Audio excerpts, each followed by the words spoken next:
सबैलाई नमस्कार। म सुरेश कुमार पाण्डे एउटा स्वतन्त्र गजल सुनाउने कोसिस गर्छु हैन। गाली अलि राम्रो लाग्ने भने गाली नगर्नु होला त्यति हो। सबैले देख्छन् कसैले दिउँसो कसैले राति देख्छन्, सबैले देख्छन् कसैले दिउँसो कसैले राति देख्छन्। सपना त धेरै जसो युवाहरूले भाँति भाँति देख्छन्।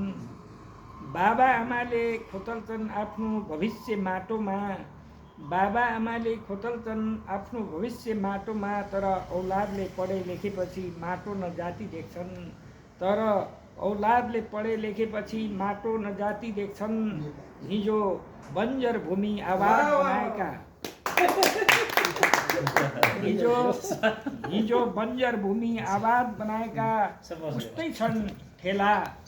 हिजो बन्जर भूमि आबाद बनाएका उस्तै छन् हातमा खेला। आज उही जमिन बाँझो भएको छोरा नातिले देख्छन्, आज उही जमिन बाँझो भएको छोरा नाति देख्छन्।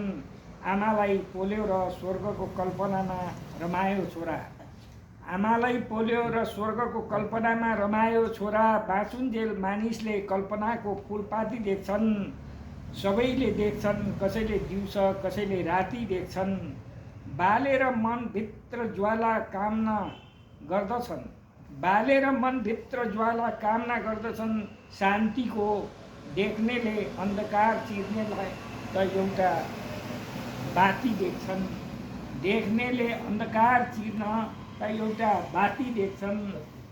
बालेर मनभित्र ज्वाला कामना गर्दछन्, शान्तिको देख्नेले अन्धकार चिर्नलाई एउटा बाती देख्छन्। हस्, धन्यवाद।